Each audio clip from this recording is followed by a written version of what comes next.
La crise que nous connaissons, qui s'est traduite notamment par un confinement soudain, a contraint nos entreprises et nos administrations publiques à repenser leur façon de travailler. Parfois était-elle préparée, parfois cela s'est fait dans l'urgence, mais quoi qu'il en soit, cette période a permis de mettre en exergue la nécessité de repenser nos modalités de travail. Au sein du département des Yvelines, en fait, nous avions commencé à élaborer, il y a à peu près 4 mois, 4-5 mois, un plan de continuité d'activité. Ce plan visait avant toute chose à identifier comment maintenir le minimum du minimum dans tout scénario possible et envisageable. Ça nous a aidé évidemment parce que l'outil principal de ce plan, c'était le fonctionnement d'une cellule de crise. Nous, on avait la chance, en fait, depuis un peu plus de 3 ans, on a équipé tous nos collaborateurs, un travail plutôt de bureau ou administratif, d'ordinateurs portables et de smartphones. Et donc, en fait, dès le 13 mars, on a donné la consigne à nos collaborateurs de travailler depuis chez eux, donc avant le début du confinement. Un peu plus de 2500 collaborateurs qui ont pu continuer à travailler à distance, 500 personnes qui sont restées en présentiel. On s'était fixé différents objectifs: garantir le maintien des activités essentielles à la continuité de la nation, prendre en compte les situations individuelles et personnelles de nos collaborateurs, et puis les protéger. On a maintenu sur nos différents sites de proximité, on a maintenu 40 sites ouverts. Les managers, les directeurs de territoire d'action départementale ont organisé le travail par roulement d'équipe. Donc on a donné comme consigne, on donnait régulièrement comme consigne aux autres collaborateurs, en fait, qui n'étaient pas concernés par le maintien des activités essentielles, de continuer à travailler, si c'était possible. Et pendant toute une période, on leur a demandé de ne pas se connecter au réseau, parce que l'objectif, encore une fois, c'était vraiment le maintien des activités essentielles. Tout ceci a pu se faire parce qu'on a communiqué tous les jours, en fait, avec nos collaborateurs. Cette communication a été centralisée par la DRH. On voulait déculpabiliser aussi nos collaborateurs qui ne pouvaient pas venir, qui devaient garder leurs enfants. C'était essentiel pour qu'ils restent engagés. Et on est venu en renfort, en fait, de différents services sur le territoire, notamment les EHPAD. Sur l'aide sociale à l'enfance aussi, il y a des maisons de l'enfance, on a eu une recrudescence évidemment de placement d'enfants. Ça a nécessité pour nous en fait de mobiliser des collaborateurs, ce n'est pas leur activité quotidienne, et donc on les a mobilisés grâce à une réserve de volontaires en fait, et les envoyer en renfort au niveau des EHPAD, au niveau des maisons d'accueil des enfants. Est-ce qu'on était prêts malgré notre PCA? Absolument pas, parce que je voudrais bien savoir si quelqu'un était prêt pour gérer ce qui était imprévisible, ce qui était évolutif, incertain, mais on a su planifier, agir, réagir et communiquer. Aujourd'hui, la région Île-de-France fait partie de ces structures qui ont entamé depuis quelques années leur évolution en termes de modalités de travail, avec notamment un recours qui est devenu naturel, et voire massif, au télétravail. Donc, est-ce que ça l'a rendu plus facile pour vous cette période de confinement? L'expérience effectivement qu'on a pu acquérir collectivement sur la question et la pratique surtout du télétravail et du management aussi qui est lié à cette pratique du télétravail depuis maintenant 3 ans ont bien évidemment grandement facilité la période qu'on vient de vivre. Pour ce qui concerne l'équipement informatique de nos collaborateurs, où bien évidemment on était déjà prêt sur ça, que ce soit sur la partie fourniture d'ordinateurs portables ou également sur la partie connexion qui s'est avérée assez essentielle durant la période. Et puis bien sûr, d'un point de vue pratique collective, d'un point de vue managérial, on avait déjà cette expérience-là. Malgré tout, on n'était pas non plus 100% préparé à vivre ce qu'on vient de vivre, c'est-à-dire que là, on a quand même eu une période qui, à mon sens, n'était pas du télétravail stricto sensu, mais du télétravail très contraint, avec notamment la question de la garde d'enfants, la question également de la gestion de la maladie, de la gestion de cette période de restriction de déplacement. Le plan de continuité d'activité qu'on avait pu faire, cette pratique du télétravail, bien évidemment que ça a facilité la période, et surtout ça nous a permis de nous adapter très vite, parce qu'exactement comme vient de dire Myriam Le Petit-Brière, la région a eu un rôle très important à jouer aussi pendant la crise, et surtout on a dû s'adapter. À un moment, on a vu par exemple qu'il y avait des problèmes de développement économique, de lien avec nos entreprises, et très vite on a pu mettre en place un numéro unique, quelque chose qui n'est pas forcément habitué à la région, mais on a pu le faire très vite parce qu'on avait cette agilité-là. Et moi, c'est ce qui m'a marqué aussi là-dessus, et je pense que cette pratique télétravail nous a habitués à ça. Et ça, effectivement, ça a été très important pour nous. a eu aussi à faire face à un double défi, à la fois interne, s'adapter comme vous l'avez expliqué, mais aussi par rapport à notre activité de régulateur qui veille à la continuité de service des réseaux télécoms. Donc, il y avait un surcroît d'activité qui était lié à la mise sous tension des réseaux fixes et mobiles qui ont tenu. Une autre spécificité par rapport à ce qui a été dit par les deux intervenants précédents, c'est que l'ARCEP, c'est une structure où il y a 170 personnes, on s'appelle arcépiens, arcépiennes, ça dénote quelque chose de positif. Donc, on fonctionne, je dirais, un peu comme une PME. Tout le monde se connaît, l'info circule bien et vite, l'ambiance y est très bonne. Donc voilà, c'était des atouts qui ont été très très importants. Et on a pu se mettre vraiment collectivement tous en télétravail dès le 17 mars. Alors pourquoi ça s'est passé aussi vite et aussi bien? Parce qu'en fait, l'ARCEP s'était bien préparé à l'occasion de son déménagement qui avait eu lieu fin 2018. Et lors de ce déménagement dans des espaces plus resserrés et ouverts, hein, on a revu tout notre SI. Donc, on était tous équipés d'ordinateurs portables, mis en place donc un dispositif innovant de télétravail à l'occasion de ce déménagement. On avait fait beaucoup d'ateliers là-dessus.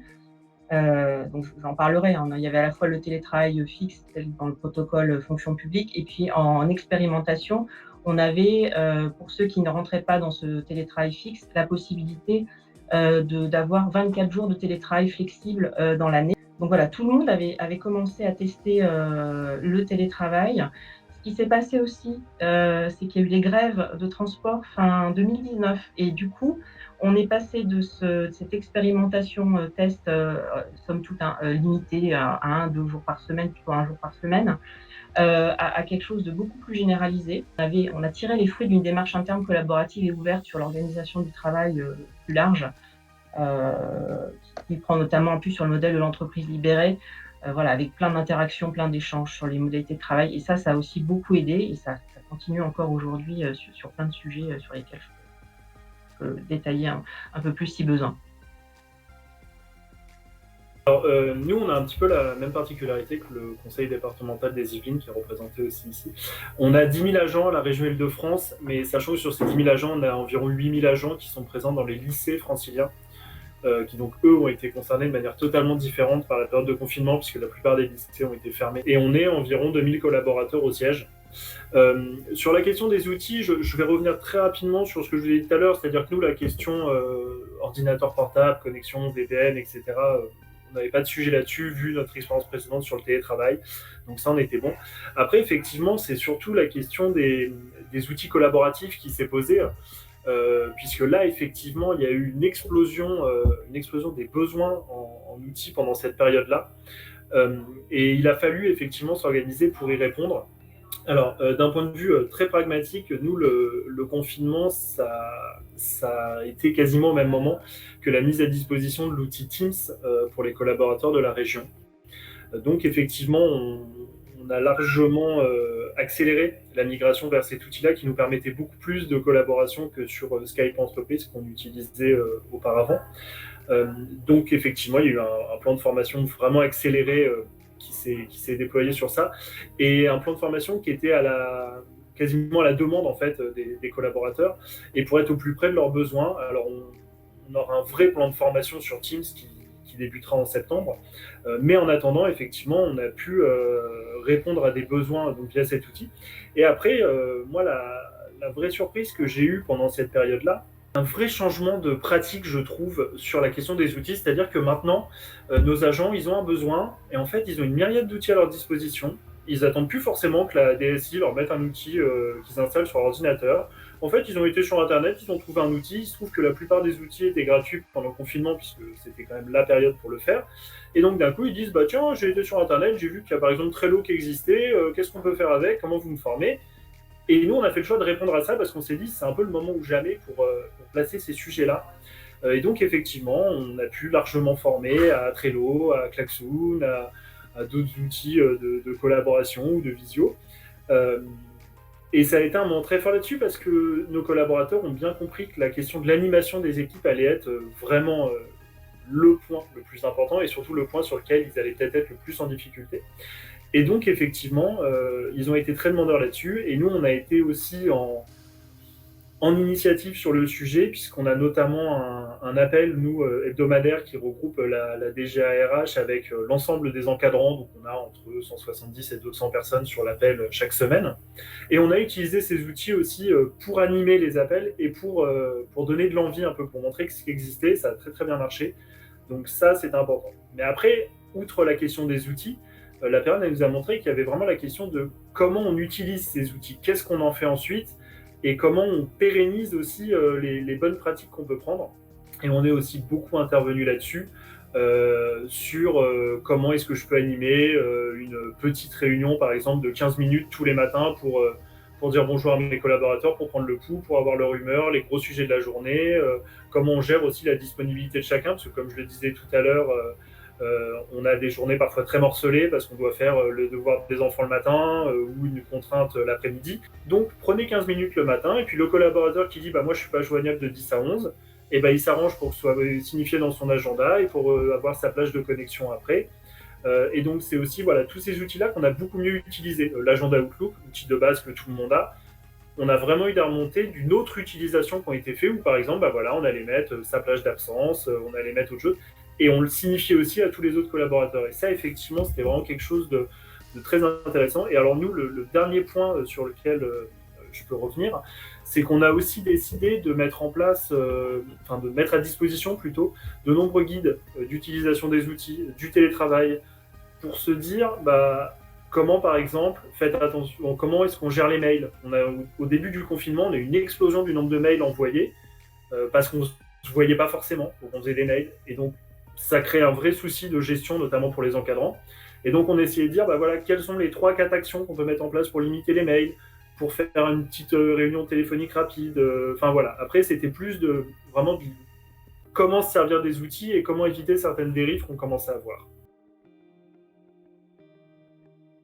Au niveau du département des Yvelines, est-ce que cette acculturation aux outils numériques, aux outils digitaux, notamment dans la communication, dans la réunion, dans le transfert de documents, dans peut-être le travail sur le cloud, sur du SharePoint, est-ce que tout ça, au niveau du département des Yvelines, c'était quelque chose qui était développé avant le confinement? Donc, je dirais que les pratiques, en fait, le niveau n'était pas homogène. On avait 700 collaborateurs qui pratiquaient régulièrement le télétravail. Donc pour cela, l'utilisation en fait, des outils collaboratifs faisait partie des habitudes. On a fait aussi des formations à distance. On a un dispositif qu'on a déployé de temps apprenant en fait, vis-à-vis de nos collaborateurs, mais pas seulement sur les outils, plus largement en fait, pour qu'ils profitent aussi de cette situation pour se développer, parce que certains n'étaient pas mobilisés à 100%, ou en tout cas pouvaient pas l'être. Donc oui, la formation sur les outils, je pense qu'on l'avait déjà initiée avant cela. Alors nous, on a utilisé aussi de manière très pragmatique en fait, des outils très très simples. Nous, en fait, on a communiqué très fortement vis-à-vis de tous nos collaborateurs. La DRH centralisait toutes les communications. Et donc, tous les jours, en fait, on avait 2 temps de communication, ce qui nous permettait en fait, de passer des consignes et donc de réagir. Donc là-dessus, pas d'email, parce que la consigne de non-saturation en fait, des réseaux était assez présente. L'intranet aussi qu'on a utilisé, avec une foire aux questions qu'on alimentait tous les jours. Le WhatsApp, alors moi j'étais déjà fan de WhatsApp avant, je l'utilisais pour communiquer avec mes équipes. Et là en fait on a mis en place un fil d'actu manager WhatsApp, où tous les managers, 250 managers se sont abonnés, ce qui nous a permis de véhiculer en fait des bonnes pratiques de management à distance, de garder aussi le lien, de leur donner des conseils, et puis d'expliquer aussi justement le fonctionnement des outils tels que Teams, puisque les managers étaient aussi à l'initiative en fait des réunions d'équipe, de donner des conseils tels que activer le mode caméra, le mode vidéo, c'est important parce que ça permet de voir comment vont nos collaborateurs. La prise en compte aussi en effet des situations individuelles, c'était important aussi, tout comme pour la région Île-de-France. On a mis en place aussi des dispositifs de permanence RH, où les collaborateurs pouvaient se connecter et poser les questions. Une hotline aussi pour répondre à toutes les questions diverses et variées, ce qui nous permettait d'alimenter la FAQ. Je pense que ces pratiques, on les gardera parce que ça nous permet vraiment d'interagir. Ils ont deux objectifs très différents. Teams, c'est plutôt de la planification, on est plutôt sur un système planifié. Et WhatsApp, c'est plus en mode informel. Donc ça a été vraiment complémentaire. On a développé tout au début du confinement un tutoriel sur le télétravail et la qualité de la connexion Internet. Comment optimiser en fait sa connectivité en télétravail.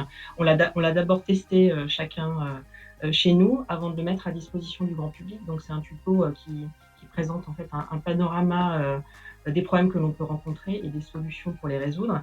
Et puis en cas de difficulté persistante, on renvoie vers notre plateforme qui s'appelle J'alerte l'ARCEP afin de remonter les éventuels problèmes aux opérateurs et de contribuer à l'amélioration des réseaux. Donc, voilà, donc sur le matériel, comme je l'expliquais au début, on avait la chance de l'avoir du fait de notre déménagement et voilà, de la préparation d'outils nomades. On a donc une permanence ici de 2 personnes en présentiel pour dépanner en cas de panne grave d'ordinateur portable, même si la plupart des sujets pouvaient être réglés à distance. Et on s'est rendu compte, en fait, cette période d'apprentissage collectif accéléré des outils qui avaient été déployés dans du déménagement a permis en fait une prise de main, je dirais, optimale, puisque tout le monde était équipé et logé à la même enseigne. On avait à la fois, on a pris des comptes de visio. On a aussi mis en avant le fait qu'il y avait des passerelles audio, et en fait on se rend compte maintenant, voilà, au bout de 3 mois, que les routines de visio se sont mises en place. On a dû déployer des comptes. Elles sont largement préférées au compte audio. Ça permet effectivement de voir comment vont les équipes et ça facilite nettement les échanges. Pour aider à l'apprentissage collectif au début, notamment, c'était surtout le premier mois, le SI a alimenté par les retours des équipes sur des questions spécifiques pour utiliser la sophonie, un fil de conversation, des questions liées à notre VPN. Le SI a diffusé des infos pratiques chaque semaine le premier mois de confinement. On a continué à utiliser la messagerie sécurisée de l'État qui est CHAP, qui est un peu l'équivalent de WhatsApp, mais qui a été développé par la DINUM sur des aspects. On l'utilisait donc avant la période de crise sanitaire, mais sur des aspects, on l'a utilisé sur des aspects plus pratiques pendant la crise. Alors avant, on l'utilisait déjà. CHAP, on peut créer des salons selon les sujets. Donc, par exemple, on avait déjà un salon qui était dédié au déroulement de nos réunions du collège, qui est l'instance décisionnaire de l'ARCEP. Ça permet de tenir les équipes informées du déroulement des échanges et de l'enchaînement des dossiers. Et ça permet une fluidité dans les allées et venues des services devant le collège en présentiel, mais aussi à distance. Et puis, ce qui s'est développé pendant le confinement, c'est des salons de discussion généralistes comme lieu d'échange informel, avec par exemple les bons plans, un salon plus ludique de blagues, des partages d'articles ou d'images, et aussi un salon spécifique qui a été monté pour les parents en galère, pour échanger sur comment s'organiser avec des enfants, notamment en bas âge, dans cette période compliquée. Donc voilà, c'était vraiment le télétravail généralisé. En fait, il a conduit à la création de fils de discussion qui n'étaient pas aussi développés ou pas développés avant, et l'échange d'informations utiles. On a aussi testé plus en avant un autre outil de l'État qui est Osmose, que vous connaissez certainement, donc la plateforme collaborative qui a été lancée fin 2018 par la DINUM pour suivre. Donc ça permet de suivre un projet dans toutes ses étapes, de travailler sur un document, d'affecter des tâches et des réunions. Aujourd'hui, l'outil est utilisé par 2 groupes de travail donc pour développer une culture et des méthodes propres sur le sujet de l'amélioration de la gestion des connaissances.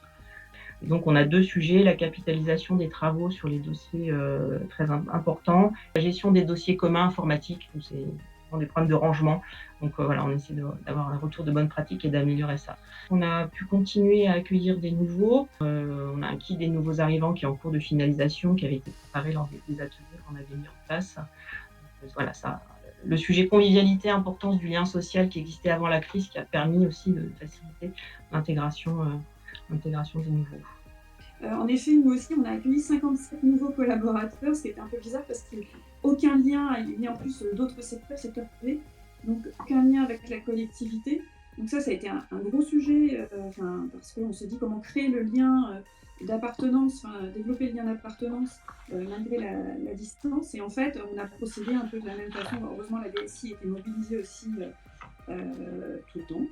Et on a créé justement un groupe WhatsApp aussi pour les nouveaux, où on a essayé de développer ce lien, cette proximité, cet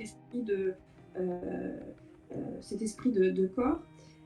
Et puis des webinaires aussi avec ces nouveaux collaborateurs pour commencer à les intégrer sans qu'ils puissent vraiment rentrer dans le dur de leur mission. Comment, selon vous, le manager public a dû s'adapter à cette période de confinement et quelles leçons on peut en tirer? Je ne suis pas persuadé qu'il y ait une vraie différence entre le manager public et le manager privé. Parce que nous, on a beaucoup échangé pour le coup aussi avec des organisations du privé et les problématiques sont vraiment les mêmes finalement sur la partie management.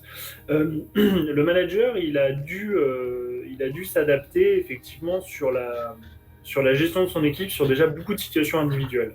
Et c'est vrai que, et parce que c'est le sujet du jour, on va beaucoup revenir sur aussi tous les apprentissages qu'on a pu avoir pendant cette période, y compris même des vrais accélérateurs d'innovation et d'opportunités de collaboration pour nous.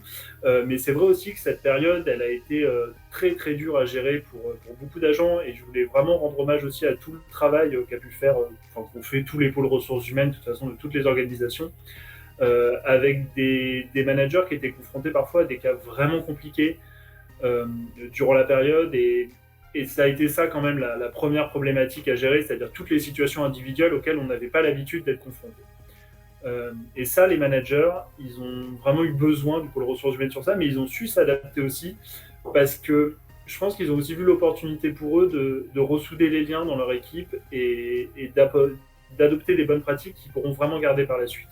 On a parlé de la routine du matin tout à l'heure.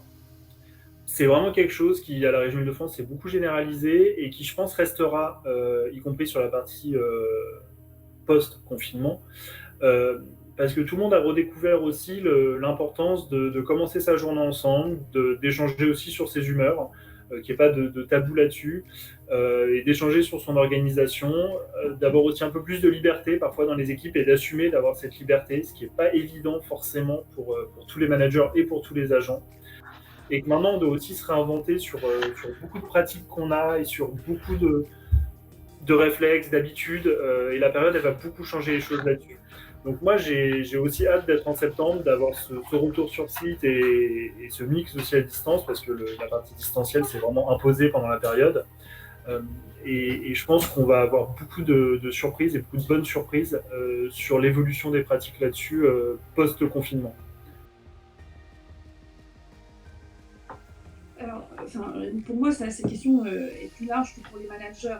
On a essayé, nous, malgré la distance, d'avoir une grande proximité.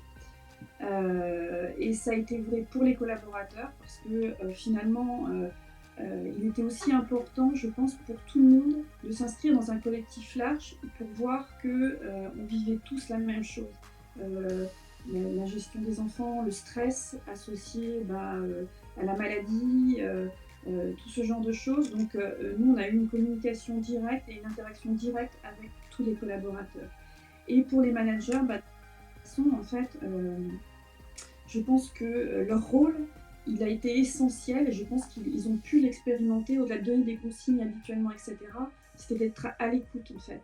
Et que dans les structures, les organisations de travail, qu'elles soient privées ou publiques, finalement, ce qui s'est révélé ces dernières années, c'est la prise en compte des émotions de chacun, ce qu'on appelle l'expérience collaborateur. Et donc le manager a un rôle à jouer qui est majeur là-dedans. Pas seulement d'accepter ou de refuser des choses, mais de réfléchir comment il s'adapte à la réalité de chacun. Donc on est, pour moi, dans une personnalisation. C'est pour ça qu'après, si on parle du télétravail, je ne suis pas sûre qu'il y ait des modalités qui soient duplicables à tous de la même façon, en fait. Chacun, en fonction de ses contraintes, de ses besoins aussi individuels, doit venir piocher dans ce qui peut exister. Je trouve que c'est ça qui est intéressant durant cette crise, c'est que nous sommes adaptés à nos collaborateurs On n'a pas demandé à nos collaborateurs de s'adapter à voilà, c'est comme ça qu'on travaille, mais en fait, ça a été inverse. En fait, on a dû s'adapter à, à la réalité professionnelle, à la réalité personnelle, à la distance. Et nos managers ont été confrontés à ça. Alors nous, on va pratiquer un retour d'expérience, là, notamment sur la semaine de l'activité la semaine prochaine, pour justement essayer de voir comment chacun a vécu ça et comment c'est un peu à la carte. Moi, je le vois un peu à la carte, en fait. Et aujourd'hui, si nous, on va en retirer quelque chose en termes RH et en termes d'organisation du travail, ça sera ça. C'est comment on s'adapte au plus près des réalités de chaque équipe, de chaque collaborateur, de chaque manager. Voilà. Donc, on a prévu un questionnaire là, qu'on va faire passer la semaine prochaine à nos collaborateurs et à nos managers pour être à leur écoute et voir comment on peut intégrer en fait, ces évolutions. Mais en termes de management, je dirais, on a quand même évolué. Enfin, le public n'est plus ce que les caricatures qu'on a pu imaginer, qu'on pouvait entendre auparavant. On est comme les autres entreprises, donc on sait manager. Ils ont l'habitude, en effet, de mettre en place des rituels, qui soient quotidiens, qui soient hebdomadaires.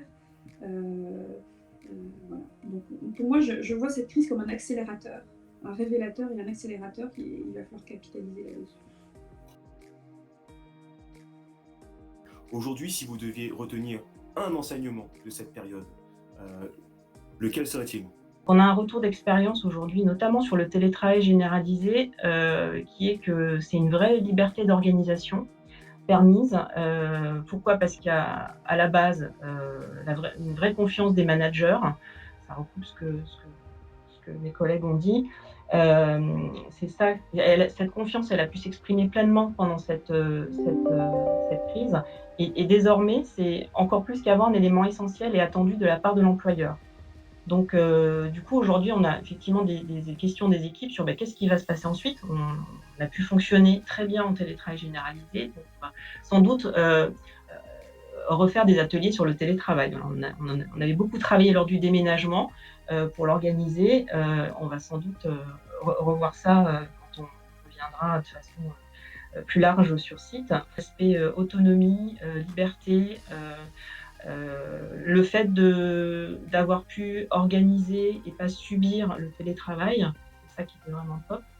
Certes, le télétravail c'est super, mais le lien social reste néanmoins très très important.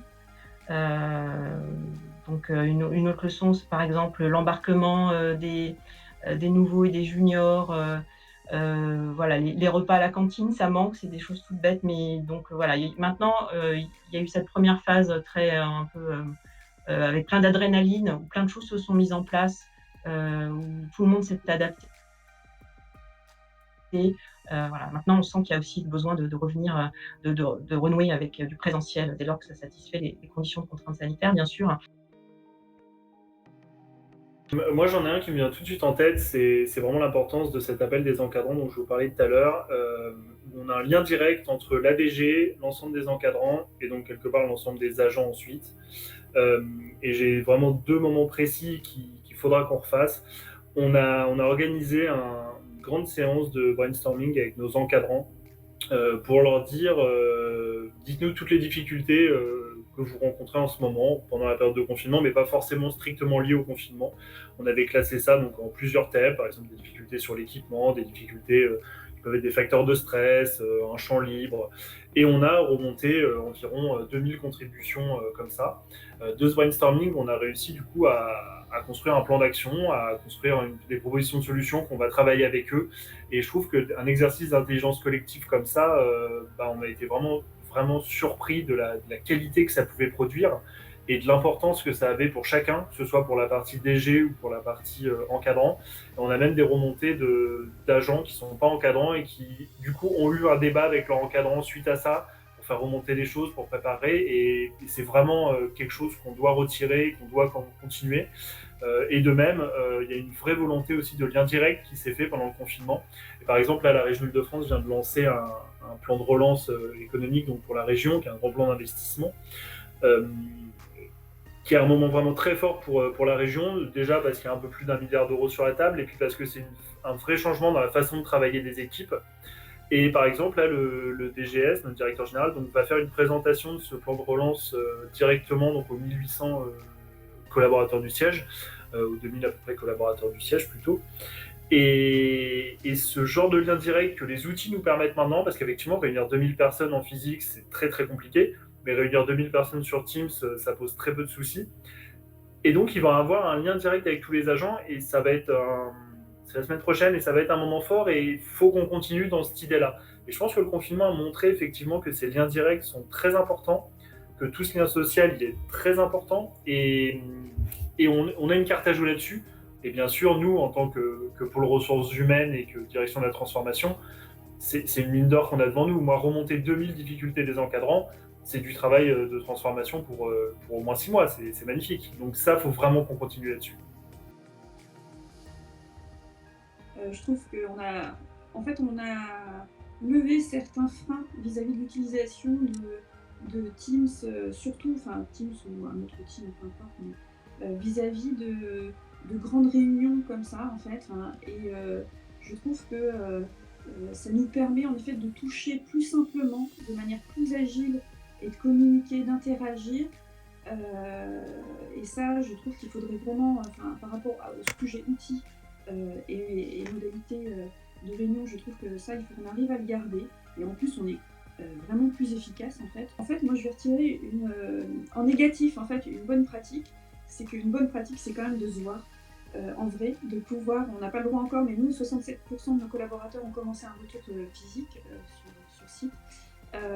Et en fait, même si on n'a pas le droit de se toucher, de se voir, de se croiser, de voir le sourire et que ça se passe de manière improvisée, c'est quand même essentiel et ça nous fait du bien parce qu'on a été enfermé et d'avoir été à distance, pour avoir mis en place une cellule d'écoute psychologique pour nos collaborateurs, on voit que ça a été très très difficile en fait, que le présentiel a quand même son utilité. Si j'entends certaines entreprises qui disent aujourd'hui que le télétravail c'est le sésame et c'est la chose magique, moi ce que j'en retiens c'est que pas vraiment en fait. C'est une modalité qui est intéressante mais qu'on doit être libre d'utiliser, d'activer ou pas en fait. Parce que le lien d'intimité professionnelle qui se crée quand on est collègue et quand on est manager, il est essentiel de le vivre en présentiel.